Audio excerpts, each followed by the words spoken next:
was at a public, at a meeting with the local dignitaries. I guess you never know where the information's going to come from. Who's this? Oh, okay. That's embarrassing. We're ready to go with Brian. Okay. They had given him one of They're these trying to scrounge up some more big photos. wool Doing the big robes sweep. black with the Hoping to God gold, somebody else will come. embroidery on it, and it had made it look like something from.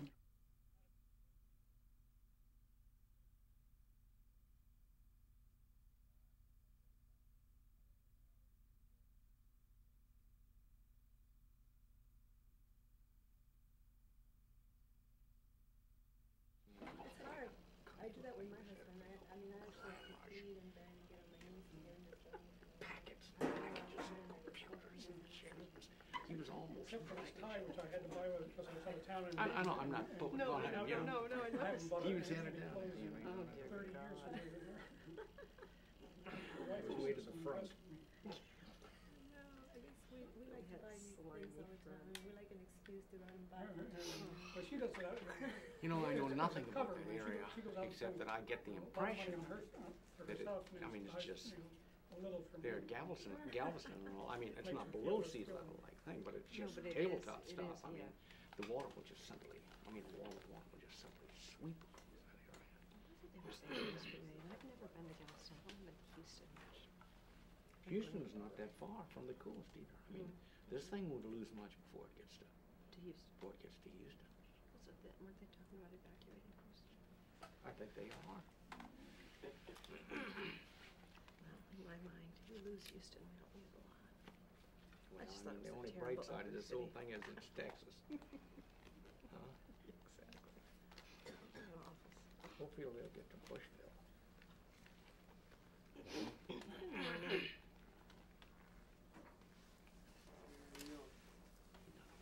You're running behind? Yeah, is anybody? I'm an observer on this one. Doctor yesterday on this. He's going to have my arms tested on. So when do you decide to? I've got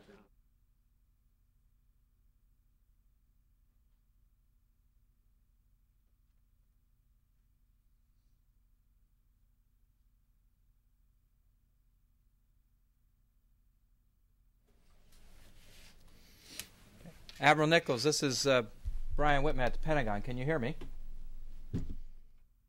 Oh, Brian, yeah, I hear you loud and clear. Well, Admiral, thank you for joining us today. Yesterday, we had a briefing here on the operation in the Horn of Africa, another important aspect of the war on terror. And today, we're happy to have you talk to us about what's going on out in the Arabian Gulf and how this is an integral part to what we're doing in the war on terror. For those of you in the briefing room here today, this is Vice Admiral David Nichols, who is the commander of U.S. Naval Forces Central Command, and he is the commander of the U.S. Fifth Fleet. His forces are responsible for patrolling the 2.5 million square miles of international waters ranging from the Arabian Gulf to parts of the Indian Ocean.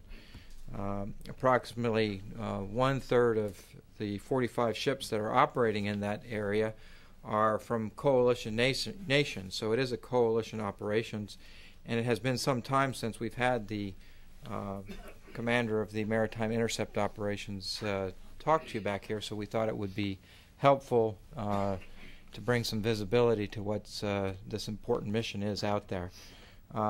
Admiral Nichols has a few things that he's going to talk to you about in terms of an overview, and then we'll get into some questions. Again, Admiral, thank you for joining us, and I'll turn it over to you. Okay, thanks, Brian. And I will just make a brief overview here of what we're doing here and then make a few points which I think are key to operations in the region and then open up for questions. We're conducting fully integrated coalition theater-wide maritime security ops here in the Central Command AOR, what we call MSO, Maritime Security Ops for shorthand. The big picture objective is to set the conditions for security and stability in the maritime environment in the region, to prevent the terrorists from using the maritime environment as a venue for terrorist attack or as an enabler for a terrorist attack ashore.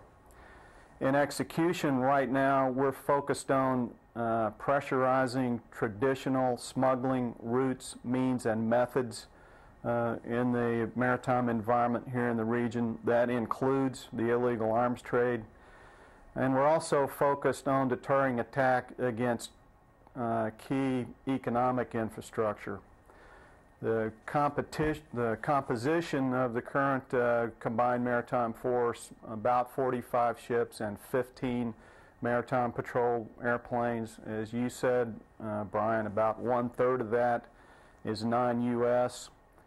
That force is divided up amongst 3 different coalition task force commanders here in the region, 2 inside the Arabian Gulf and 1 outside the Arabian Gulf.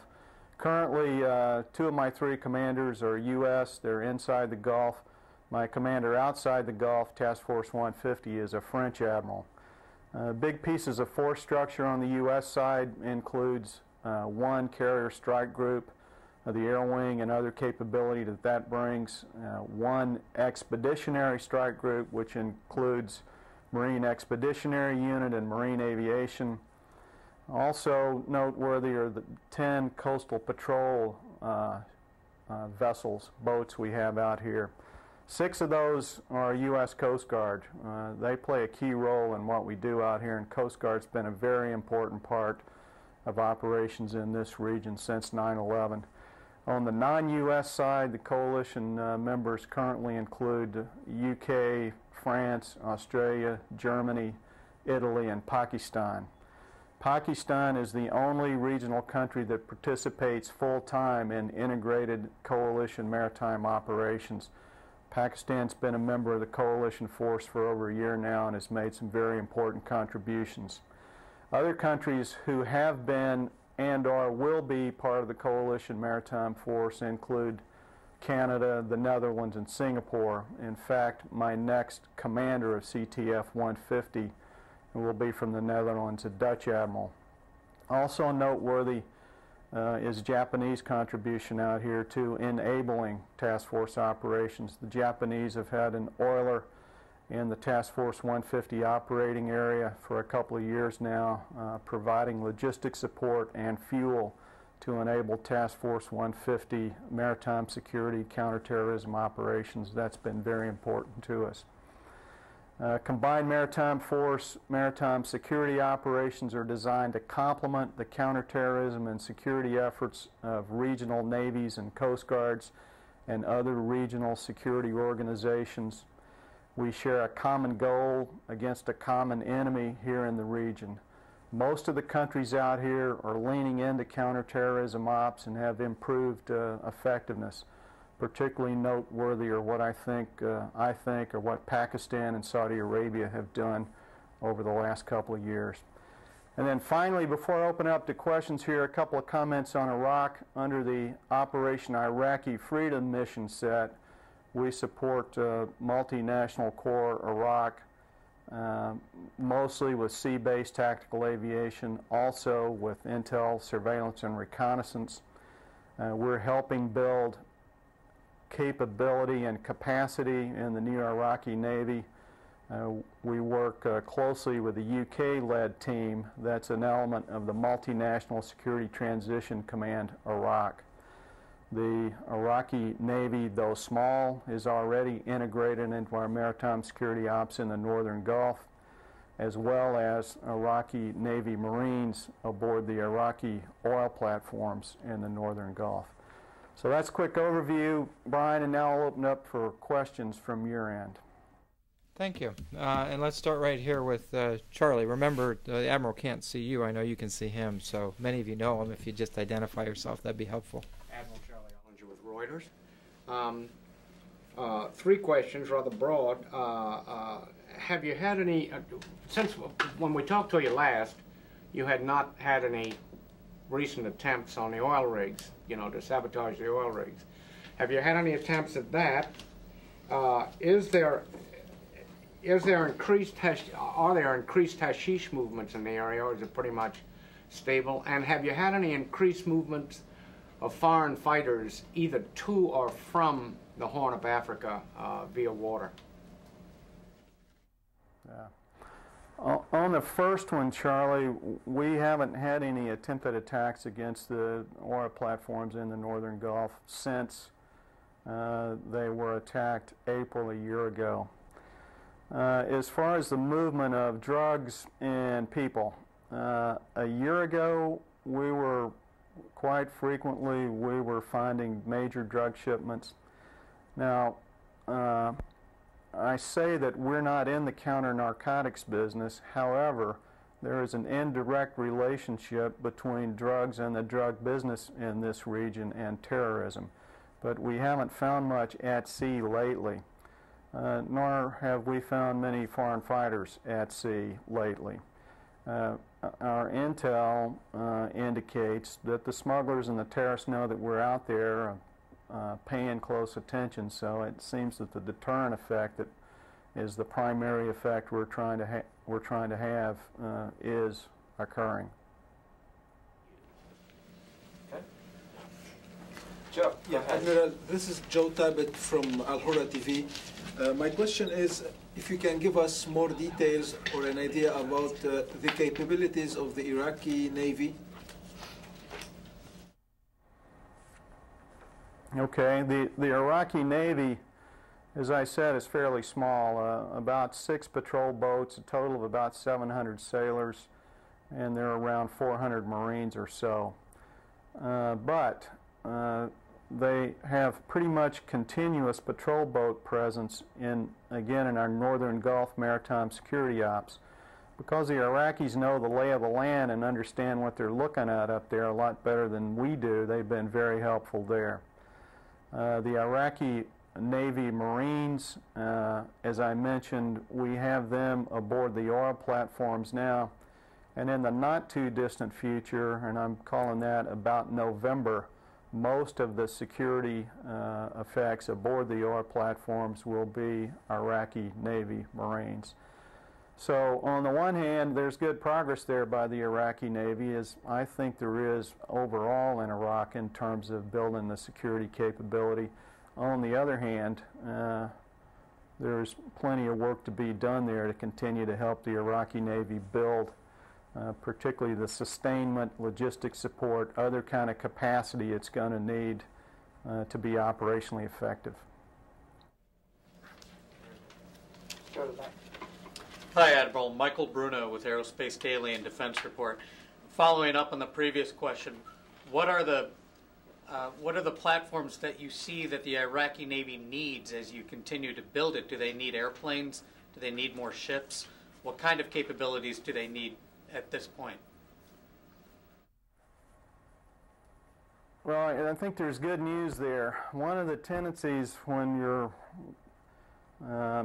is to go for big ships, big airplanes, kind of blue water Navy sort of capability.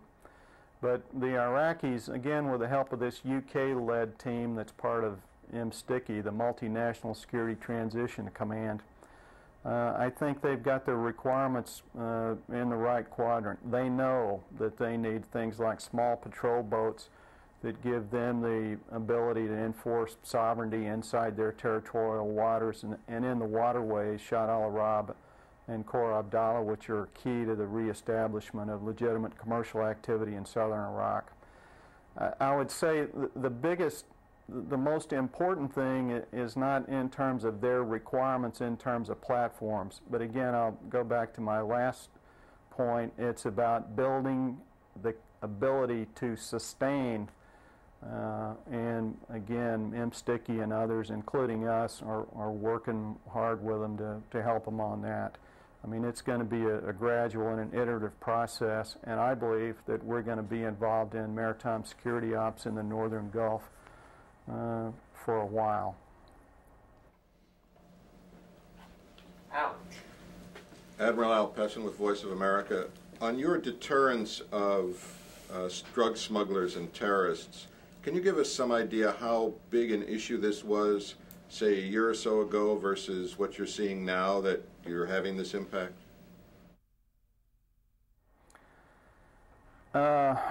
Well, we don't know what we don't know.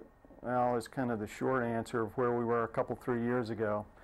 You know, prior to 9/11, we really hadn't leaned into this problem very much. Most of the maritime ops in the region here were focused on pre-OIF UN sanctions, maritime interdiction, primarily against illegal Iraqi or oil that was being illegally smuggled out of Iraq.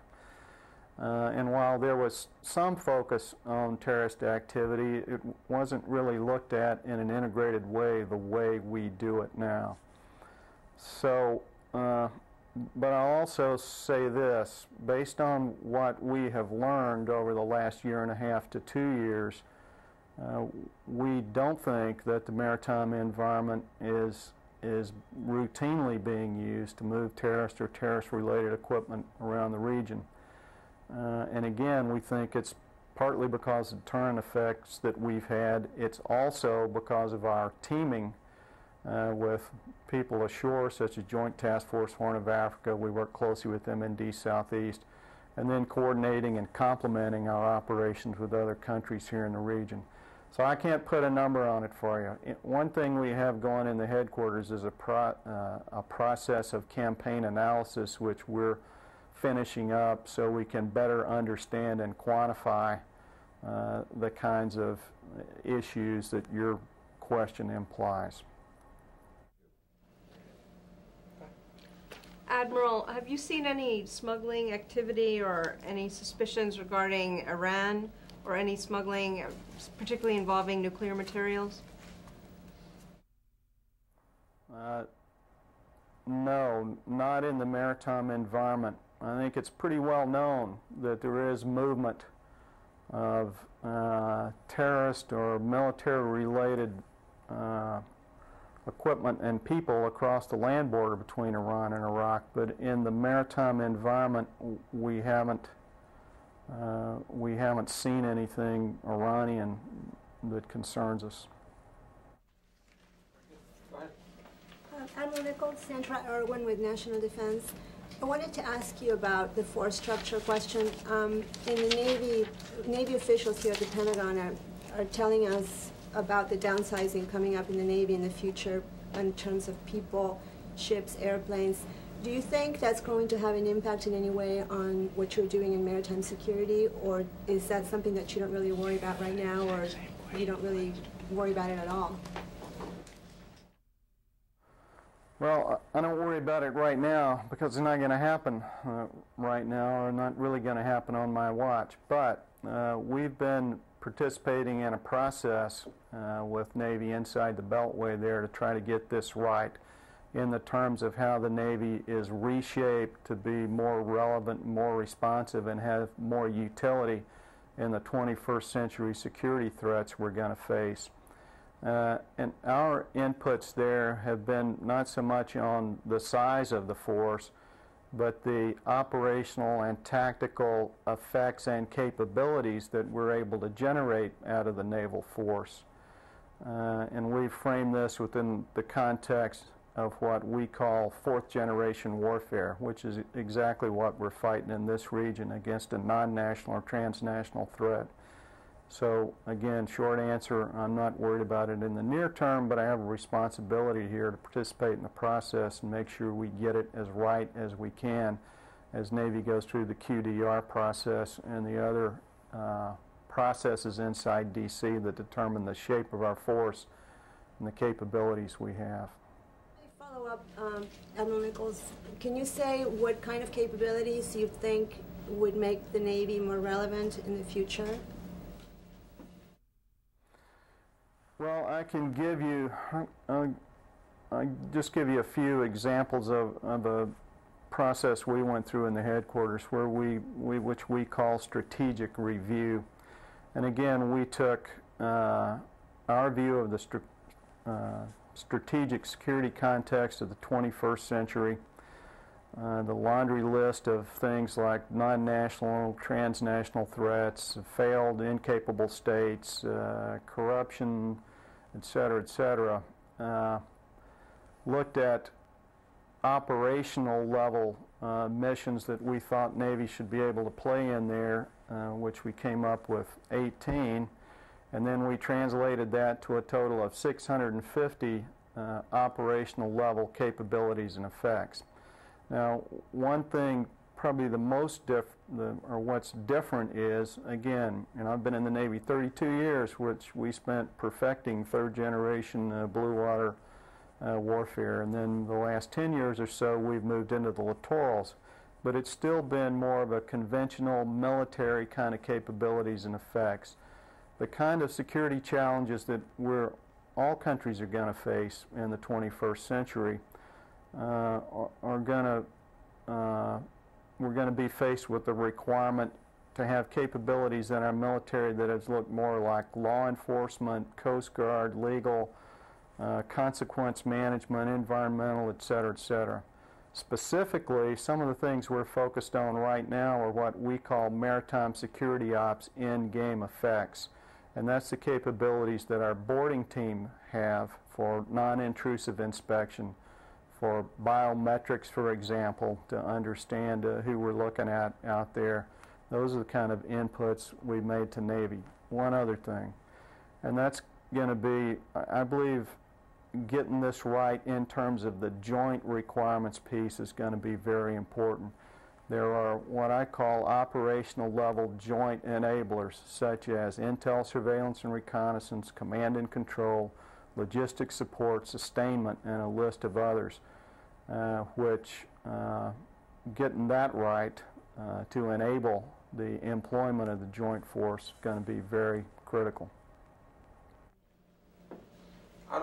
Otto Kreischer, Copy News Service. Admiral, how are you running your air ops? Are you doing a coordinated, air plan with the Air Force and doing regular patrols? Are you standing by for response missions? We see the number from CENTAF on the number of air sorties, close air support or ISR. But it doesn't determine, whether you're doing regular patrol missions or whether you're on a quick response posture.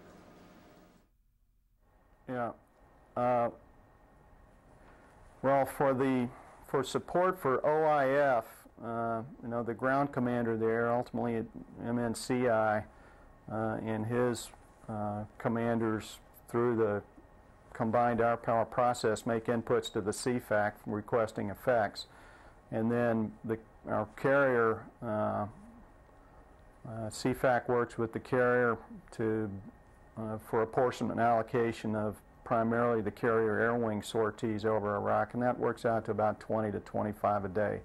It's mostly strike fighter, which means be prepared to close air support, and it's also some what we call non-traditional reconnaissance, where we use FLIR and other targeting pods to try to help in the reconnaissance piece. Also, the EA-6Bs fly off the ship into Iraq. The other piece of it is intel, surveillance, and reconnaissance, which the maritime patrol airplanes like P-3s go into that stack. Some of those are apportioned to operations over the beach, some of it to support combined maritime force operations. So, I mean, it's generally combined Air Force doctrine is how we're doing it out here. Charlie? Admiral, are you involved much in air ops over Afghanistan, or is that pretty much a land forces, land-based thing? Yeah, the last time we had carrier air over Afghanistan was during President Karzai's inauguration, as I recall. And CFAC needed airborne command and control. He didn't have AWACS available. And we took E-2C Hawkeyes and brought them off the ship and flew them over Afghanistan for 2 or 3 days there to help that. Prior to that, it was late 2003 with, no, I'm in the wrong year here. About a year and a half ago, we put Enterprise off the Makran coast there and flew some carrier sorties in support of OEF. There is one Navy EA-6B squadron bedded down in Afghanistan, and we fly P3 intel, surveillance, and reconnaissance over Afghanistan. But we haven't had, as I say, we haven't had carrier-based air in there off the ship for over a year. Thanks. Got time for one, maybe two more. Go ahead. Admiral Michael Bruno again. How do you use unmanned aerial vehicles if you do specifically for your naval missions? And if you don't, could you tell us how you'd like to? Well, we haven't had the dedicated UAVs to the CIFMIC mission out here, the Combined Maritime Force mission. We have had some support from Global Hawk, primarily inside the Gulf. It happens that beginning this month we have the first deployment of a Navy carrier strike group that has UAV capability. We plan to, at the same time, we're also bringing that capability and bedding it down to support Northern Gulf operations. This is a tactical level kind of thing, which again we're going to integrate in our tactical level ISR, primarily in the Northern Gulf, and we're also looking at using this capability down in the Gulf of Aden and the Horn of Africa region. Most, as you would expect, based on the situation here in the region where we have troops in contact every day in Iraq, most of the UAV capacity is dedicated to what goes on in Iraq, and then what's left over generally goes to Afghanistan. But this UAV that we're introducing out here in the Naval Force, Scan Eagle, is going to help us quite a bit. Let's finish where we started with Charlie here. Admiral, I know you probably don't want to get into security too much. I mean, personal security there in Bahrain. I mean, I know you've had some spikes in security concern there. And at one point, correct me if I'm wrong, I think it's been within the last year where all non-essential personnel and family members were moved out. Has that been alleviated somewhat recently? Has the level gone down, and are you getting some families back and stuff? Well, Charlie, it was 14 months ago that a decision was made to send the families home. We had accompanied tours here in Bahrain, and we have had them for quite a while. And that was based on terrorist threat indicators and intel in the region that, frankly, were headed in the wrong direction. I'll tell you, there's been a lot of success in the region over the last 12, 14 months at the tactical level against terrorist activity. I mentioned the Saudis earlier as an example. What they've done at the tactical level, they policed up, killed or captured literally hundreds of card-carrying Al-Qaeda or Al-Qaeda related terrorists. Had the Saudis not done that, I believe that there would have been more terrorist activity in the region here as well as outside the region. Now, in Bahrain, I think it's important to remember that this isn't just about the security situation in Bahrain. This truly is a transnational and a non-national threat. But over the last year, the Bahrainis have done quite a bit, beginning with reorganization, restructure in their Minister of Interior. And we're very, very happy with what the Bahrainis are doing here to establish a security environment. We are addressing the issue of at some point, some number of dependents Navy families coming back here to Bahrain.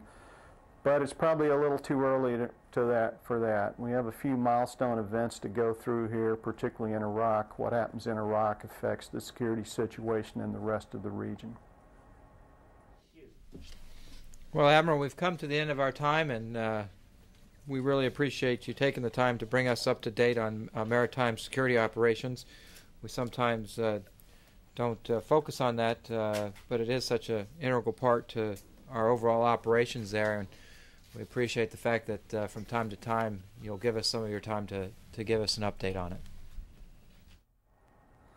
I'd be happy to, Brian. Admiral. Okay, out here.